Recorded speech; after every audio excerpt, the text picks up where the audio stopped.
کہنے لگا کہ میں آپ کی آنکھ کے جھپکنے سے پہلے پہلے اسے آپ کے پاس حاضر کیے دیتا ہوں۔ جب سلیمان نے تخت کو اپنے پاس رکھا ہوا دیکھا تو کہا کہ یہ میرے پروردگار کا فضل ہے تاکہ مجھے آزمائے کہ میں شکر کرتا ہوں یا کفران نعمت کرتا ہوں، اور جو شکر کرتا ہے تو اپنے ہی فائدے کے لیے شکر کرتا ہے، اور جو ناشکری کرتا ہے تو میرا پروردگار بے نیاز ہے، کرم کرنے والا ہے۔ سلیمان نے کہا کہ ملکہ کے امتحان عقل کے لیے اس کے تخت کی صورت بدل دو، دیکھیں کہ وہ سوج رکھتی ہے یا ان لوگوں میں سے ہے جو سوج نہیں رکھتے۔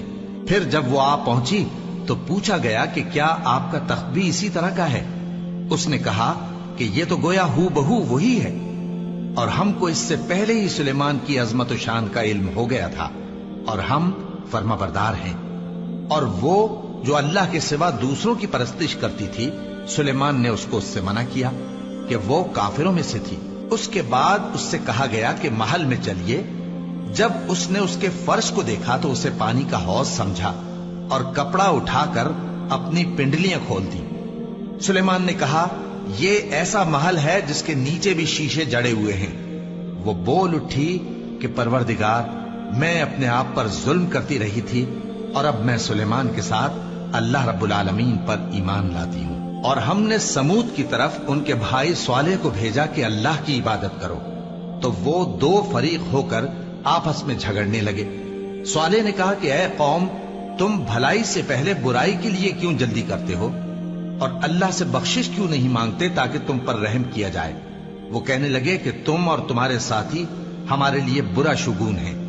صالح نے کہا کہ تمہاری بدشگونی اللہ کے پاس ہے، بلکہ تم ایسے لوگ ہو جن کی آزمائش کی جاتی ہے۔ اور شہر میں 9 شخص تھے جو ملک میں فساد کیا کرتے تھے اور اصلاح سے کام نہیں لیتے تھے۔ کہنے لگے کہ اللہ کی قسم کھاؤ کہ ہم رات کو اس پر اور اس کے گھر والوں پر شبخون ماریں گے، پھر اس کے وارثوں سے کہہ دیں گے کہ ہم تو اس کے گھر والوں کے موقع ہلاکت پر تھے ہی نہیں، اور ہم سچ کہتے ہیں۔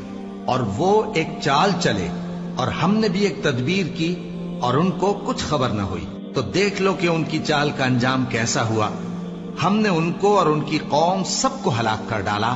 اب ان کے یہ گھر ان کے ظلم کے سبب تلپٹ پڑے ہیں۔ جو لوگ علم رکھتے ہیں ان کے لیے اس میں نشانی ہے، اور جو لوگ ایمان لائے اور ڈرتے تھے ان کو ہم نے نجات دی۔ اور لوط کو یاد کرو جب انہوں نے اپنی قوم سے کہا کہ تم بے حیائی کے کام کیوں کرتے ہو جبکہ تم دیکھتے ہو؟ کیا تم عورتوں کو چھوڑ کر لذت حاصل کرنے کے لیے مردوں کی طرف مائل ہوتے ہو؟ حقیقت یہ ہے کہ تم احمق لوگ ہو۔ تو ان کی قوم کے لوگ بولے تو یہ بولے، اور اس کے سوا ان کا کچھ جواب نہ تھا کہ لوط کے گھر والوں کو اپنے شہر